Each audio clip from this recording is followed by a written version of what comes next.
haya oscuridad, con fe caminaré, pues tú siempre vas conmigo. Tu palabra dice que no es justo que tú hayas desamparado. Eres pan para el hambriento y necesitado. En mi mesa nunca, nunca ha faltado. Tú provees y no has fallado. Yo no temeré, tu promesa es fiel. Tu yugo es fácil, ligera es tu carga.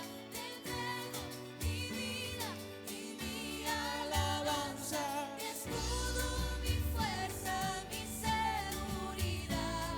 Con Cristo camino y estoy danzando en cada temporada. Danzando en cada temporada.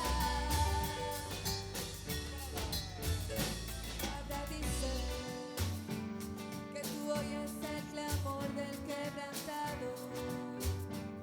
Por tu llaga en la cruz fuimos sanados. Sobre toda enfermedad tú has ganado, y mi vida está en tu mano. Palabra dice que tu muerte en la cruz fue por salvarnos, que perdonas y redimes del pecado, y en las nubes seremos arrebatados, cara a cara te veremos. Yo no temeré, tu promesa es fiel. Tu yugo es fácil, ligera es tu carga.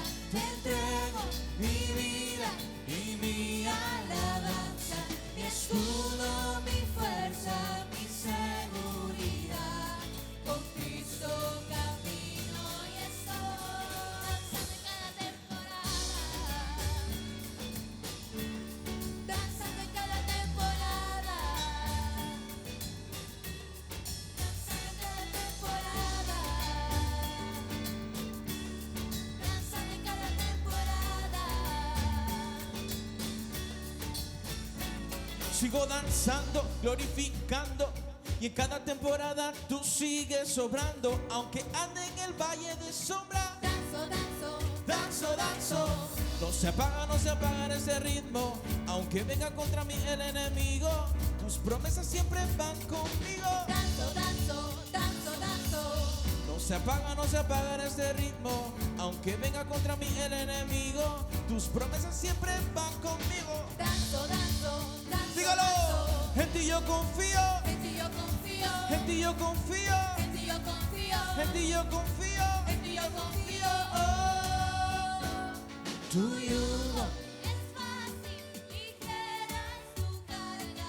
Te entrego mi vida y mi alabanza, mi escudo, mi fuerza, mi seguridad. Con Cristo camino y estoy.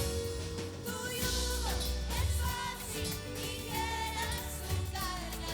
Te entrego mi vida y mi alabanza, mi escudo,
Jesucristo basta, Jesucristo basta.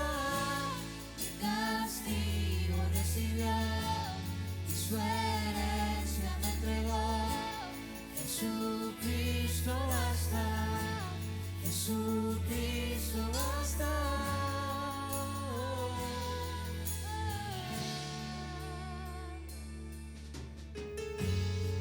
Hemos alcanzado por su gran amor, con brazos abiertos nos recibe hoy.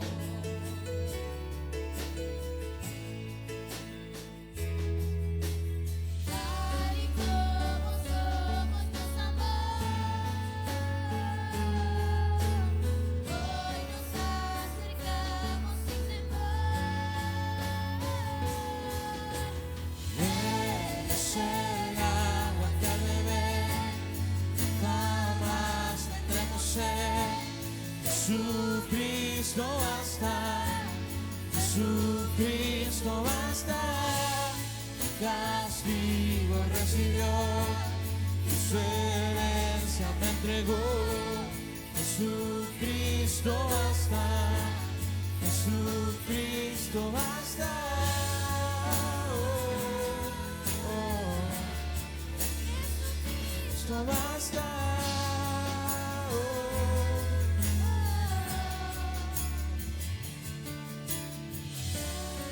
Como somos nos amó, hoy nos acercamos sin temor, tal y como somos nos amó, hoy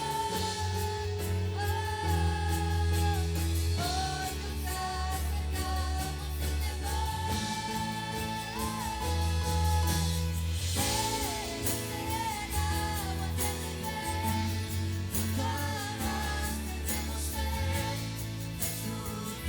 Jesucristo basta, Jesucristo basta. Castigo recibió, su herencia me entregó.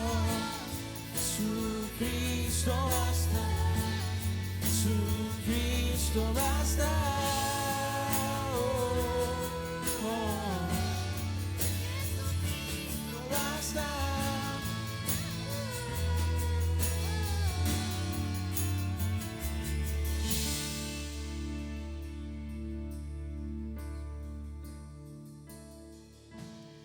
Ahora hay un futuro y esperanza fiel. En su amor confiamos, hay descanso en él. Quiero compartir una palabra. Si no la termino, la terminaré la próxima semana. Una palabra que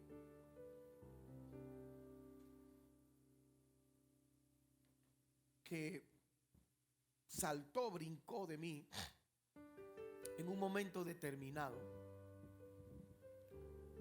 Porque muchas veces los creyentes erróneamente pensamos o creemos que porque amamos a Dios y porque servimos al Señor, los que estamos dentro del ministerio, servimos al Señor, cosas malas no nos van a acontecer. ¿Sí? Y cuando nos acontecen, si no estamos firmes en el Señor, ese tipo de acontecimientos nos pueden traer amargura contra Dios. Y yo quiero que la iglesia entienda y sepa esta mañana que usted puede ser un buen hijo y pasar por momentos difíciles. Pero, diga conmigo pero dígalo fuerte, diga pero que por causa de ser hijo y de tener promesas en la palabra, los momentos difíciles nunca van a venir para matarte, siempre van a venir para edificarte. Déjeme decirle esto otra vez. Porque algunos van a entrar en un tiempo difícil. Esta palabra es una palabra de preaviso, preavisora, para que cuando los momentos difíciles lleguen a tu vida, esta misma palabra tú la puedas tomar como ancla para no naufragar en ese tiempo difícil. Los momentos difíciles para las personas que aman y confían en Dios no son para destruirle, son para edificarle. Cada vez que tú eres introducido en el ojo de la tormenta, no es para destruirte, es para que cuando atravieses la tormenta seas más fuerte que cuando empezaste. Ese es el mundo espiritual. Así es el reino de Dios. No ha habido un hombre, una mujer que haya atravesado tormentas que después de la tormenta haya sido más débil que cuando empezó la tormenta. Todo lo contrario, más fuerte.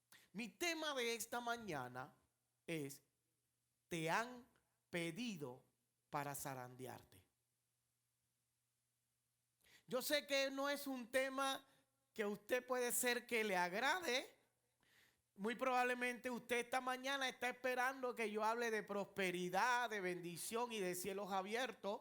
Pero yo creo que este mensaje en este momento a algunos de ustedes no tendrá la connotación que la va a tener cuando el momento difícil llegue a su vida. Repito, esta palabra usted la va a tomar para usarla como ancla y no sucumbir ante ese momento difícil. Quiero que me acompañe al Evangelio según San Lucas, en el capítulo número 22, en el versículo número 31.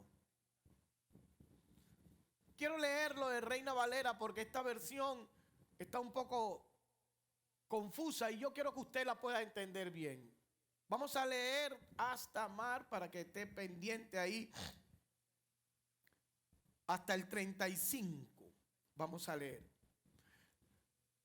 Dice la Biblia así: dijo también el Señor: Simón, Simón, he aquí Satanás os ha pedido para zarandearos como a trigo. Pero yo he rogado por ti que tu fe no falte, y tú, una vez vuelto, confirma a tus hermanos. Él le dijo: Señor, dispuesto estoy a ir contigo no solo a la cárcel, sino también a la muerte. Y él le dijo: Pedro, ¿cómo le dijo? Te digo que el gallo no cantará hoy antes que tú niegues 3 veces que me conoces. Verso 35. Y a ellos dijo: cuando os envié sin bolsa, sin alforja y sin calzado, ¿os faltó algo? Ellos dijeron: nada. Yo quiero hacer el relato de esta situación, porque el Señor, y esta porción habla de que el Señor le habló directamente a Pedro, pero la mía dice: Simón, Simón, Satanás ha pedido zarandear a cada uno de ustedes. Reina Valera personaliza la situación en la vida de Pedro, pero Nueva Versión Internacional dice que el diablo había pedido zarandear a cada uno de ellos. Escúcheme, usted no tiene que hacer algo malo para que el diablo le pida. Por eso yo decía esta mañana que su vida es más real en el mundo espiritual que en el mundo natural. Cuando usted estudia la vida de Job, una vida que todos deberíamos de estudiar, para poder entender el mundo espiritual, usted se da cuenta que Job era un hombre, era un padre de familia. Dice la Biblia que todos los días, ¿cuándo? Todos los días, 300, bueno, no sé si el calendario de ellos tenía 365 días, pero si usamos el nuestro, 365 días al año, 3 veces al día. 3, mañana, mediodía y tarde. Hacía ofrenda por cada uno de sus hijos, por si acaso hubiesen pecado. Ni siquiera porque sus hijos eran pecadores. Dice la palabra, por si acaso hubiesen pecado. O sea, Job en nuestra sociedad podría ser un premio Nobel. Job en nuestra sociedad podría ser un empresario reconocido. Job en nuestra sociedad, el Club de Leones, el 2030, Caritas, ONU, la Madre Teresa de Calcuta y todas esas entidades sin fines de lucro le pondrían la medalla a Job por el estilo de vida que Job tenía. ¿Alguien está aquí esta mañana? Estoy poniendo una plataforma para lo que le quiero predicar. Sin embargo, diga conmigo, sin embargo, cuando relata la palabra que los hijos de Dios suben delante de la presencia de Dios y entre ellos sube Satanás, Dios le pregunta a Satanás por Job y le dice, ¿has tenido en cuenta a mi siervo Job? ¿Y cómo era Job? Mal pensado, blasfemo, desobediente. ¿Cómo era Job? Bueno, no. Justo, fiel y temeroso. 3 cualidades que usted y yo tenemos que procurar tener siempre si queremos agradar a Dios. ¿Por qué Job agradaba a Dios? Porque era justo. Y de esto voy a predicar en algún momento. De ser justos. Porque uno cree que ser justo es hacerle bien al que le hace bien. Dios es justo. Y dice la Biblia que porque Él es justo, el sol sale para buenos y para malos. Ese es el tipo de justicia que la iglesia tiene que aprender. Porque la justicia que la iglesia ejerce es, te doy si me das. Te trato bien si me tratas bien. Te hablo si me hablas. Pero Dios no es así. Luego dice, fiel. Oye, hermano, es una cualidad que la iglesia perdió, fidelidad. Por eso yo digo, ¿no? O sea, le dices a tu mamá que estás con Lucía cuando en realidad estás con Juan. Pero, ¿y Dios? ¿Y Dios? ¿Dónde está tu fidelidad a Dios? Yo le he dicho a mi esposa muchas veces, mira, aunque ella no se preocupa, pero antes yo le decía, tú no tienes que preocuparte si yo te voy a ser fiel o no te voy a ser fiel. Porque yo antes de serte fiel a ti, le soy fiel a Dios. Y resulta que tú te quedas en la casa y yo voy a la calle 8, 10 horas y tú ni cuenta te darías si yo te soy infiel, no te das cuenta. Porque cuando un hombre quiere engañar a una mujer, sabe cómo hacerlo y viceversa. Pero ¿de qué me sirve a mí aparentarle a ella, serle fiel, si a Dios no le soy fiel? Entonces Job era fiel a Dios. Y lo tercero que Job era temeroso. Y temeroso no es miedo. El temor de Dios no es miedo a Dios. El temor de Dios es respeto a Dios. Cuando usted teme a Dios, no es que usted se esconde de Dios como lo hizo Adán. Es que usted respeta a Dios. Y su respeto infunde ese temor santo. Entonces, Job tenía estas tres cualidades y el diablo lo sabía. Porque yo quiero que tú sepas que el diablo sabe que Dios te tiene protegido, te tiene escondido en el hueco de su mano, que muchas cosas no has pasado por la misericordia de Dios. Cuando nos vamos a la intimidad nuestra de yo con yo reconozco que ha habido acontecimientos y sucesos en mi vida donde yo he tenido que pagar un precio alto y no lo he pagado por la misericordia de Dios.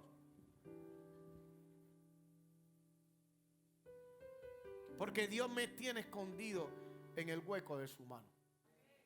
Y el diablo lo sabe. Y el diablo se lo dijo. Eso es así, ¿por qué?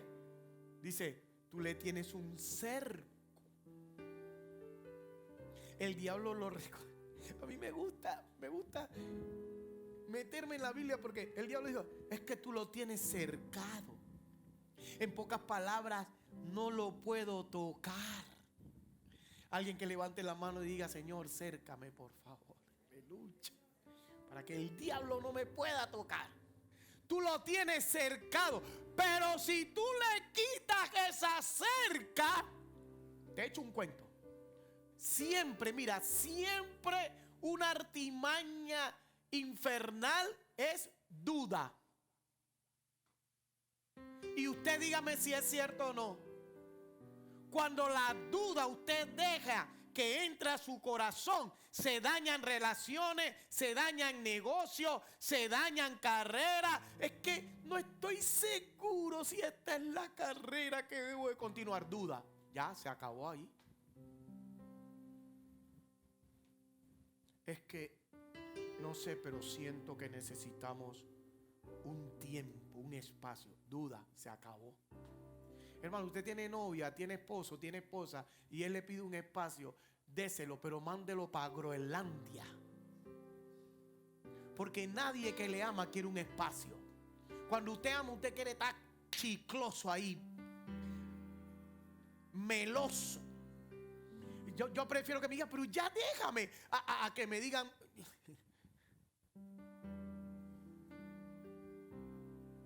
Y entonces el Señor, conociendo a Job, diga, el Señor conocía a Job. Y pareciera que estoy predicando de Job, pero no voy a predicar de Job, voy a predicar de Pedro. Le digo, listo pues.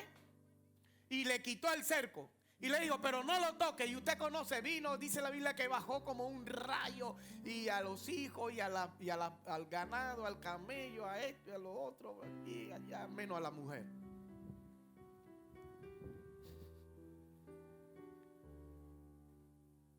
Y algunos dirán, benditos, la mujer tuvo que haber sido la primera.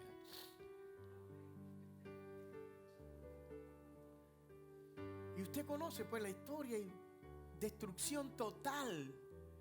La Biblia habla que, y viniendo uno de sus siervos le dijo, mira, tus hijos hizo lo que de yo, mira, el ganado hizo lo que de yo. Y pareciera que todo pasó en un día, ¿cierto? Cuando usted lejos y comienza a leer los hijos, el ganado, el camello, la casa tal y cual, usted dice que todo eso pasó en un mismo día, pero eso no fue así. Porque donde estaba el ganado, a donde Job estaba, había que caminar algo. Y entonces no puede ser que ese tipo vino. No, eso no fue un mismo día, eso fue un proceso, digo conmigo, proceso. Pero cada situación difícil que Job tuvo, y porque la palabra lo dice, yo creo que Job, cuando le vinieron a anunciar lo de sus hijos, Job levantó la mano y dijo, Jehová dio, Jehová quitó, bendito sea el nombre de mi Dios. Cuando vino el siervo y le dijo, mira, unos malhechores vinieron y el ganado y todo, Job dijo, Jehová dio, Jehová quitó, bendito sea el nombre de mi Dios. Y la historia usted la conoce. Al final luego vino una sarna, dice la palabra, desde la coronilla de la cabeza hasta la planta de los pies, al punto que Job tenía que rascarse con un palito. Y luego vinieron, entre comillas, los amigos. Por eso es que yo siempre he dicho que usted no puede decirle amigo a todo el mundo, porque no todo el mundo es su amigo. Luego vinieron, entre comillas, los amigos, y luego apareció la que él creía que le iba a traer consuelo, que era la esposa. Pero la esposa le dijo: maldito, bendito, qué clase de cabezón tú eres, que todavía te atreves a darle la gloria a Dios. Maldice a Dios y muérete, muchacho. Pero el final usted lo conoce. Pero lo que quiero resaltar esta mañana, antes de entrar al mensaje, es que eso le pasó a un hombre que era como justo, fiel y temeroso de Dios. Eso no le pasó a un ladrón. Eso no le pasó a un drogadicto. Eso no le pasó a una prostituta, a un alcohólico, a un maleante, a un asesino. Eso le pasó a un hombre que era justo, fiel y temeroso de Dios. Porque el diablo siempre anda pidiéndote para zarandearte. Usted sabe qué significa la palabra zarandear. ¿Alguien del campo aquí? El trigo se zarandea. ¿Para qué se zarandea el trigo? Para que la cizaña caiga a la tierra. Hermano mío, escúchame lo que yo te digo esta mañana. Cuando el Señor permite que te zarandeen, es para que lo malo caiga y se quede lo bueno nada más. Y Pedro y los discípulos fueron pedidos para zarandear, para ser zarandeados. Y el Señor le dice a Pedro, se lo advierte, como esta mañana el pastor se lo está advirtiendo a usted. El diablo los ha pedido para zarandear. Pero yo he orado al Padre para que le guarde, para que le cubra, para que le fortalezca en ese momento, para que su fe no falte.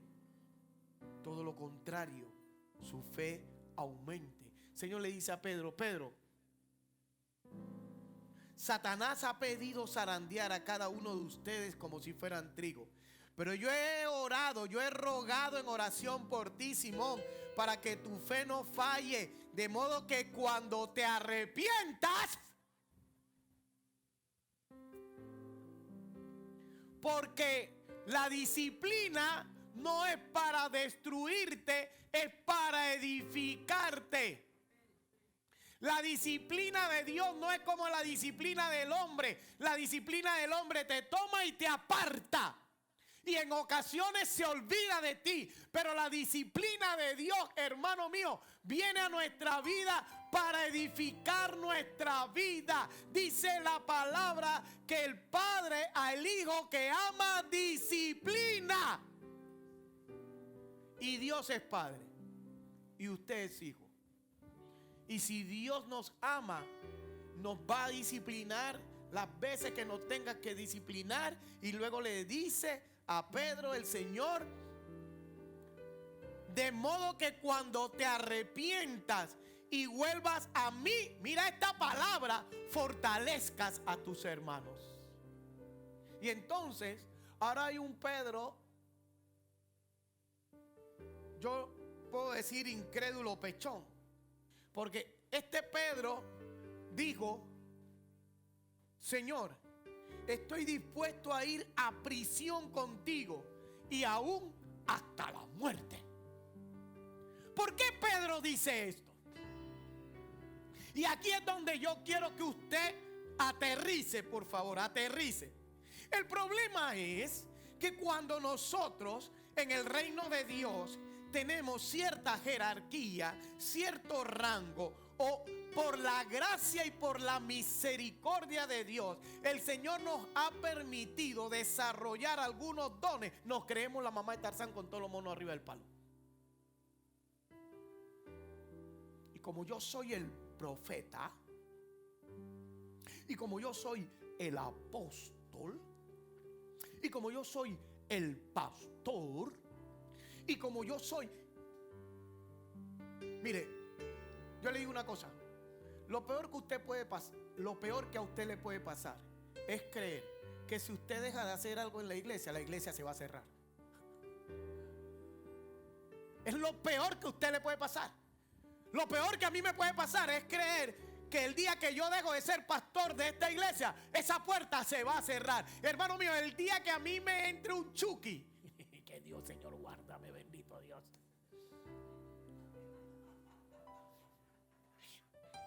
Que a mí me entre un Chucky y yo diga, yo no voy a ser más pastor de esta iglesia para que vea que esta iglesia no va a funcionar más nunca en la vida. Hermano mío, me voy a dar un totazo con la pared. Porque al domingo siguiente la pastora estará aquí predicando. Y yo me voy a ir. Y como me fui en rebeldía, me fui de la vida de ella también. Y al año siguiente la pastora tendrá un pastor con ella predicando. Rey muerto, rey puesto. No, estoy bromeando. Lo que quiero decirle es que yo me puedo ir, pero la obra va a continuar. Y si no es la pastora, será Sabat. Y si no es Sabat, será Lina. Y si no es Lina, será la señora Carmen. Y si no es la señora Carmen, será Italia. Y si no es Italia, hermano mío, porque no se trata de hombre, se trata de Dios. Está aquí. Es lo peor que... Pero Pedro, ¿estamos hablando de quién? Pedro, ¿qué dijo Pedro? ¿Que qué? Que yo... Espérate. Vamos a verificar esto, ¿sí? Vamos a hacer un... como diría el juez de la tremenda corte. Llame a los testigos en ese pedredicidio. Vamos a hacer un pedredicidio. ¿Quién es Pedro? ¿Ah? ¿Quién es Pedro?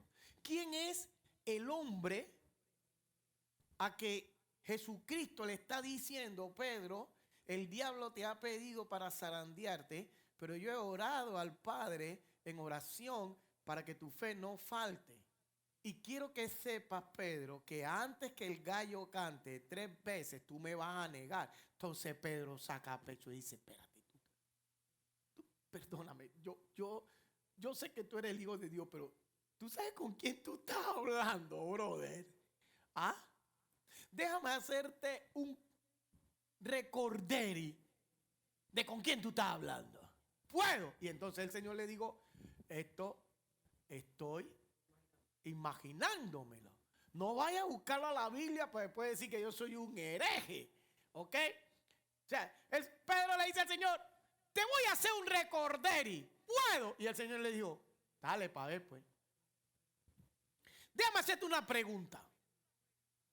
Cuando tú apareciste en aquella tempestad, caminando sobre el agua, que todo el mundo estaba que le dio frulo, las piernas le temblaban, algunos estaban llorando, otros estaban recordándose que en tierra tenían a los hijos y estaban diciendo, ay, mis hijos, ¿qué va a pasar con mis hijos? Ay, mi mujer, toda esa poco ñañeco estaba así. ¿Quién fue el que te dijo si eras tú que me mandara que caminara sobre el agua? Dime quién. Y entonces el Señor, que tiene buena memoria, dijo, tú. ¿Quién caminó? ¿Quién caminó? ¿Quién caminó? ¿Quién fue que caminó? ¿Ah? El Señor dijo, tú. Ah, ok, está bien.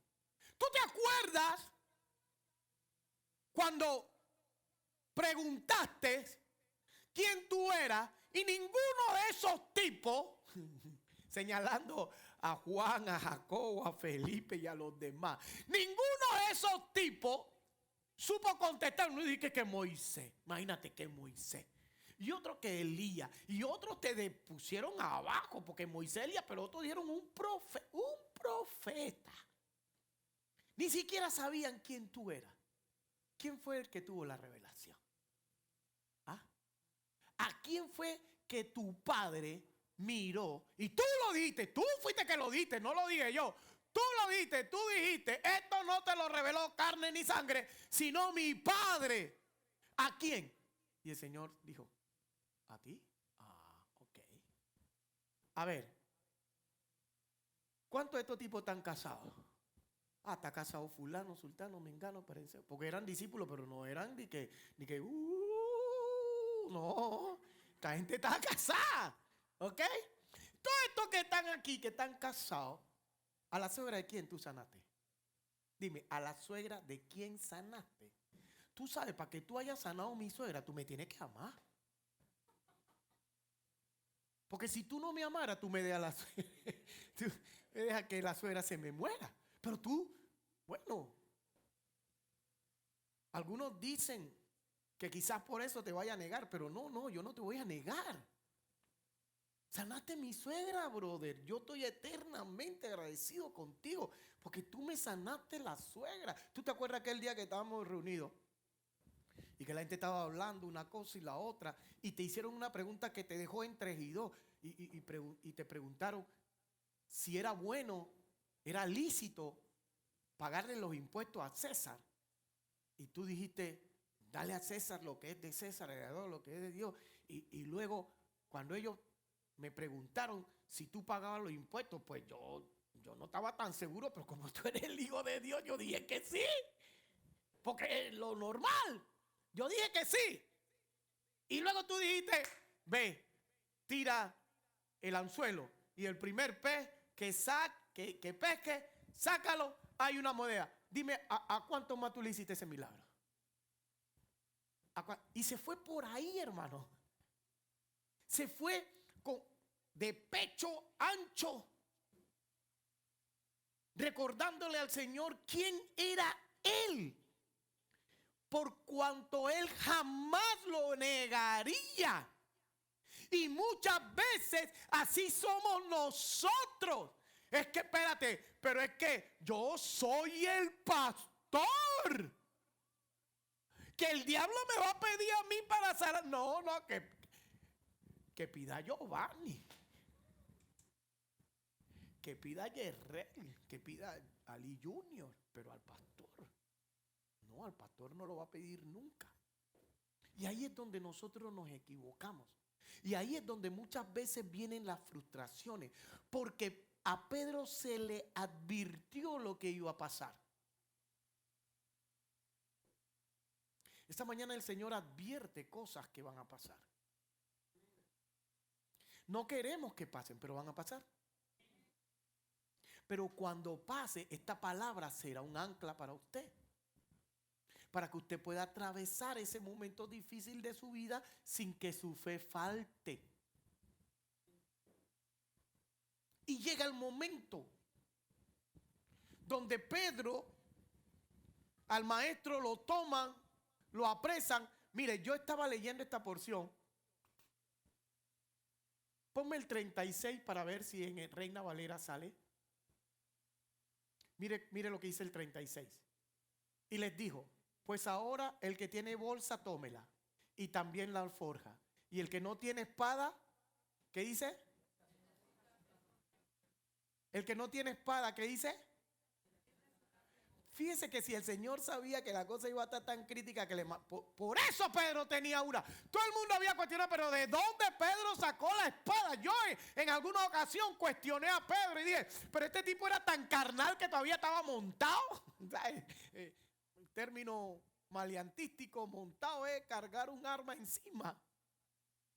Yo conozco pastores que tienen una aquí al lado de su carro. Yo vi a uno, una vez me monté y yo, varón, ¿tú qué haces con eso? Y él me dijo, por cualquier eventualidad, varón.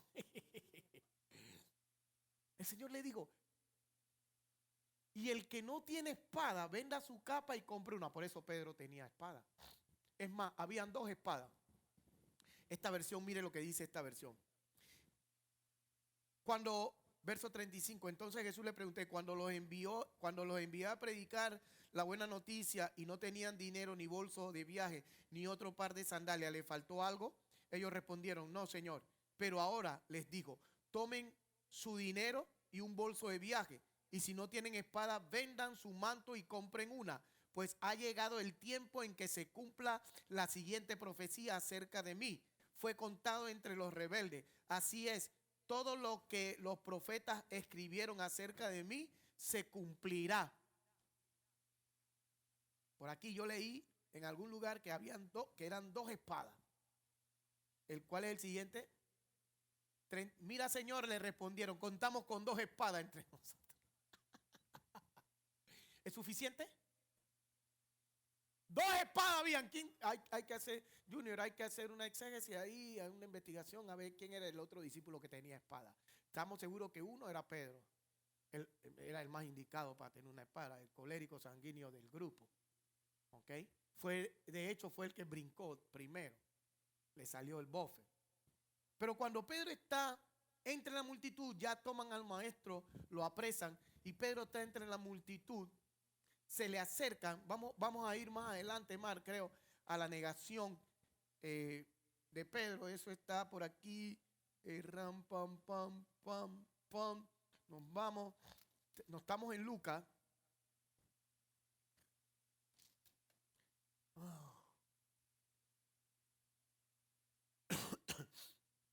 Jesús ante el concilio.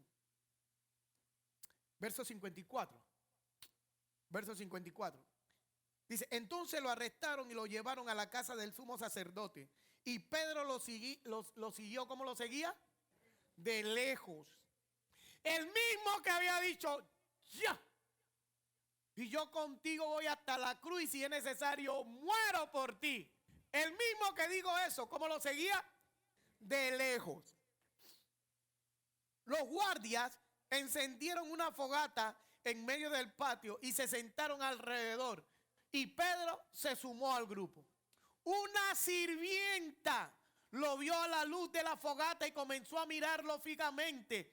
Y por fin dijo, este hombre era uno de los seguidores de Jesús. Verso 57. Pero Pedro lo negó. Primera vez, mujer, ni siquiera lo conozco. Después de un rato, alguien más lo vio y dijo, seguramente tú eres uno de ellos.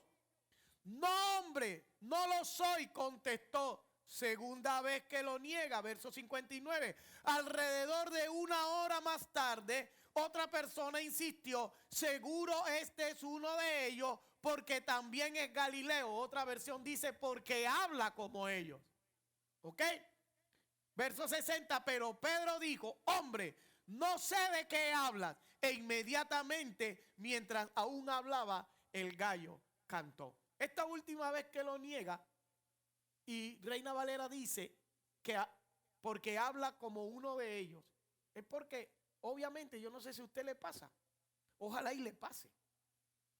Usted está en una reunión que no tiene nada que ver con iglesia, una reunión, cumpleaños de alguien, reunión de negocio, y de repente alguien dice algo que para usted es ciertísimo y usted dice amén. ¿A usted le ha pasado? Que dice amén en una reunión que no es eclesiástica. O de pronto usted ve algo que le impresiona y dice gloria a Dios. Y tú eres evangélico. ¿Ah? Eso le pasó a Pedro. Yo me imagino que Pedro está ahí tomando calorcito en ese fuego y alguien dijo, hey, ven acá, pero analizándolo bien, yo creo que ese tipo era buena gente. Y Pedro dijo, amén. Y entonces, tú eres uno de ellos porque tú hablas como ellos. Y dice la Biblia que a la tercera vez cuando Pedro le negó, antes de que Pedro dejara de hablar, el gallo canta. Y cuando el gallo canta, Pedro tiene un déjà vu, tiene un feedback de todo lo que el Señor le había dicho. Pedro, el Satanás los ha pedido para zarandearte, pero Pedro, yo he orado por ti para que tu fe no falte, y yo le dije, Señor, no, eso no va a ser así, yo estoy dispuesto a ir contigo hasta la cruz, y si es necesario morir contigo, yo voy a morir contigo. Y Pedro comienza a tener, hermano mío, una imagen de todo lo que había acontecido antes, que ese momento lo estaba confirmando, y dice la Biblia que sale de ese lugar llorando amargamente. Mire, yo digo una cosa, hermano. Cuando un momento difícil venga a su vida,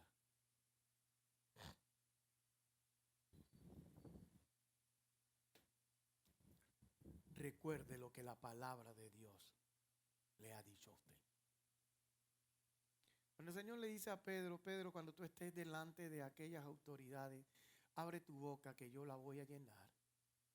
Lo que el Señor le está tratando de decir a Pedro es, Pedro, todo lo que tú has permitido que tu corazón almacene de cada una de las experiencias que has tenido conmigo, es lo mismo que voy a permitir que uses para cuando estés delante de esas autoridades. ¿Cuál es la importancia de almacenar la palabra de Dios en nuestro corazón? Que cuando nos encontramos en medio de situaciones difíciles y adversas, lo único que nos va a poder sostener es la palabra. Mire, en un momento difícil puede ser que usted tenga un buen contacto, un buen amigo. Pero le voy a decir algo.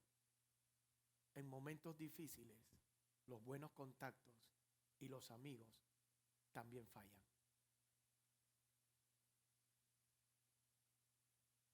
Le hablo con propiedad.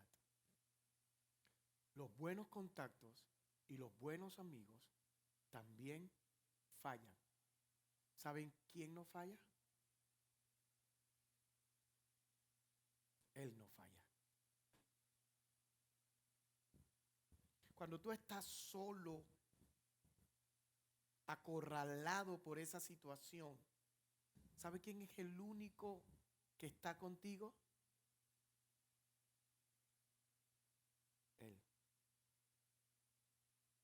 Cuando tú estás mentalmente, emocionalmente y psíquicamente convulsionado, confundido, enredado, enredada, ¿sabe quién es el único que trae una palabra certera?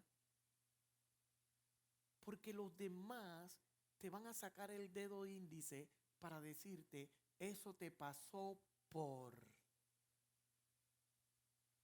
Estás así porque. Pero el único que tiene una palabra de vida, Él. Por eso, amado hermano mío, mi preocupación de que usted pueda vivir una vida correcta delante de Dios y no aparentemente correcta. Usted pueda tener una vida de intimidad con Dios. Cuando usted tiene una vida de intimidad con Dios, los momentos difíciles van a venir, pero usted sabe que Dios está a su lado como poderoso gigante, guardándole, cuidándole. Es aquí, es lo que yo dije, la palabra que el Señor le dio a Josué se convierte en carne de su carne y sangre de su sangre. Cuando el Señor le dijo a Josué, voy a estar contigo todos los días de tu vida hasta el fin. Es ahí donde lo que el Señor le dijo a Marta, toma poder y autoridad dentro de ti. Marta, ¿no te he dicho que si crees verás la gloria de Dios?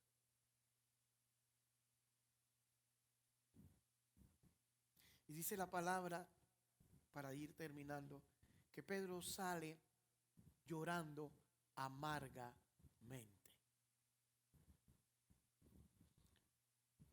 Leí Nueva Versión Internacional, dice que el Señor el diablo los había pedido para zarandearlo. ¿Usted cree que Judas no estaba en ese paquete? Judas también estaba en ese paquete. Porque fue después de la cena. No fue antes. Fue después de la cena que Judas sale de la casa y va a los principales religiosos, y es Judas el que hace el plan. No son los enemigos del Señor los que hacen el plan. Lo que me dice a mí, hermano mío, que adentro de la casa donde el diablo usa a las personas para tratar de dañar lo que Dios quiere hacer, en la casa. Por eso es que yo le digo esta mañana, no deje que el enemigo le engañe haciéndole creer que si usted no hace tal o cual cosa, que si usted abandona tal o cual puesto, que si usted tal no, esto no va a parar, porque él dijo, edificaré mi iglesia y las puertas del infierno no prevalecerán contra ella. Es Dios, es el Señor Jesús el que edifica, no es el pastor. Es Jesucristo el que edifica la iglesia. Y cuando usted se va contra la iglesia, no se va contra el pastor, se va contra el dueño de la iglesia. Y dura cosas, dice la palabra, es dar cosas contra el aguijón. Y Pedro y Judas, los dos pecaron. Uno le entregó, otro le negó. Pero la actitud de Pedro fue diferente. El espíritu de Pedro fue diferente. Y de aquí yo me baso. Y esto lo he debatido con líderes religiosos de mi concilio. Porque los líderes religiosos de mi concilio, ellos consideran que cuando una persona peca, hay que disciplinarla, hay que ponerle 1 año, 2 años, 3 años, 4 años, hermano mío, y prácticamente echarlo a Siberia y olvidarse de ello. Mire lo que dice la Biblia dice, vosotros que sois espirituales, restaurad con espíritu de mansedumbre. Lo que a mí me dice es que si usted quiere medir el nivel de espiritualidad de una persona, mire cómo restaura.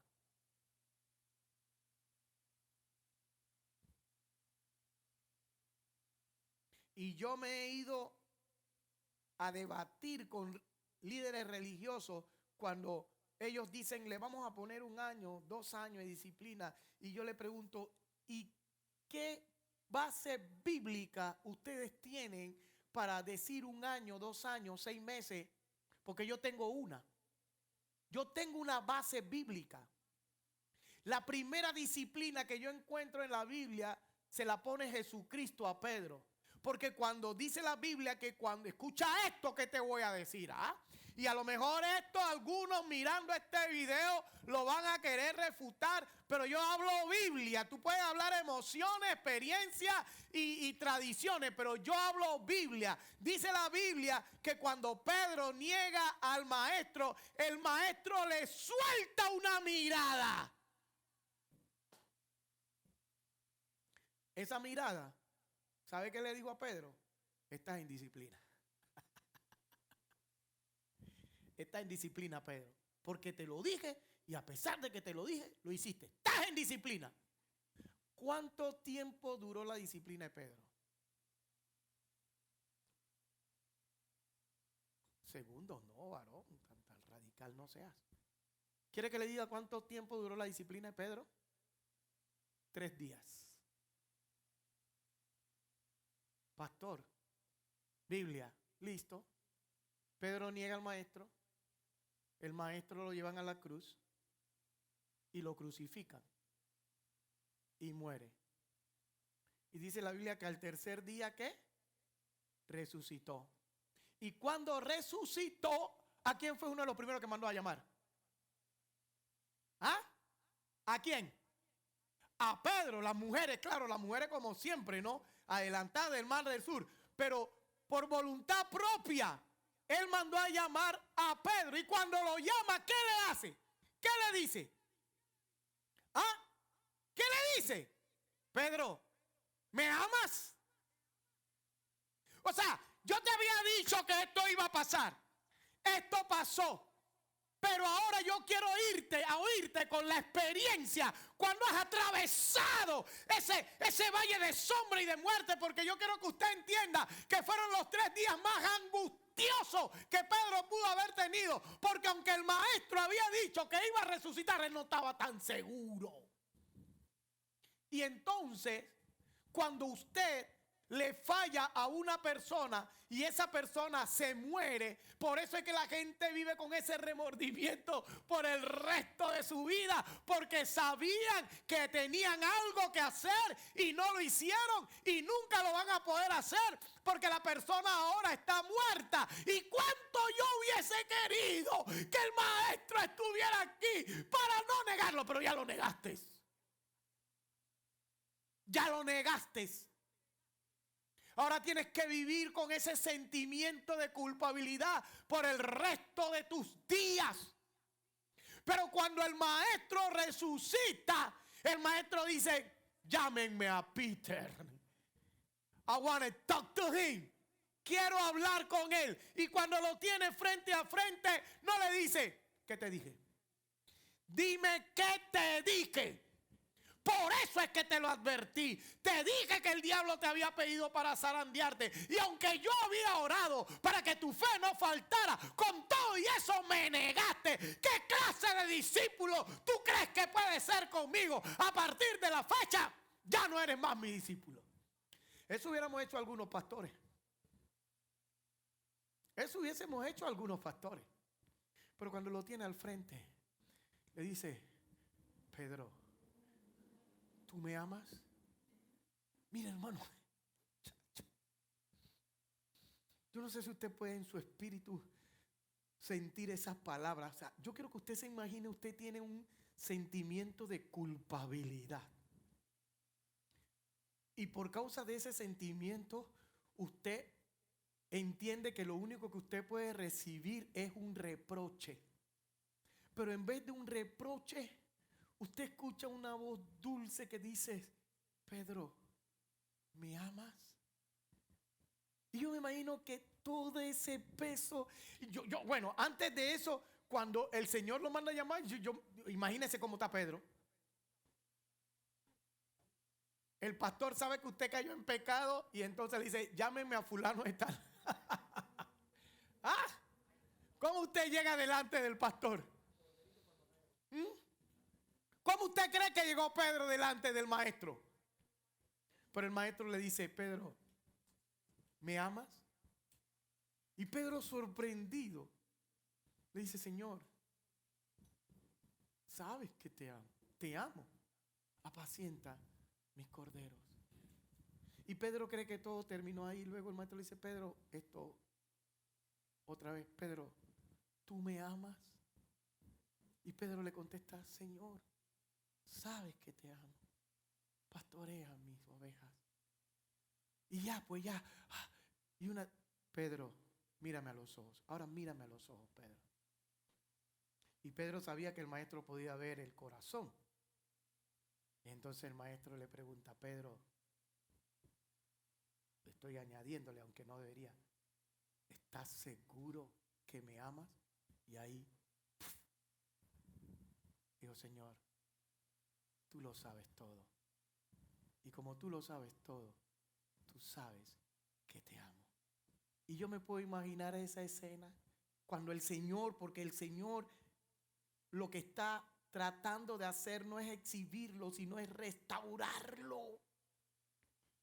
Pedro le falló en aquel patio con aquella gente y ahora lo tiene al frente, pero él no quiere destruirlo, hermano, porque la disciplina no es para destruir, es para edificar. Y ahora lo que el Señor quiere es restaurarlo. Y Pedro le dice, Señor, tú lo sabes todo, tú sabes que te amo. El Señor viene y toma a Pedro. Yo estoy imaginándomelo. Lo abraza. Y con el abrazo que le da, le dice, Pedro, eres restaurado al ministerio apostólico. Y después de eso, nunca más volvió a ser el mismo Pedro. Porque aunque el diablo quiere destruirte, el Señor hará que suceda todo lo contrario. Una vez que un hombre quiso destruir al pueblo de Dios y inventó una trampa para matar a todos los judíos, libro de Esther, pero la Biblia dice que aun cuando Naamán quiso hacer eso con el pueblo judío, dice la Biblia, sucedió todo lo contrario. cuando tú estés en medio de la prueba, en el ojo de la tormenta, recuerda que aunque el diablo te haya pedido para zarandearte, Dios se va a glorificar en tu vida.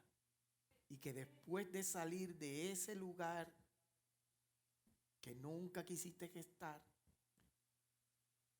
lo que va a venir a tu vida es gloria.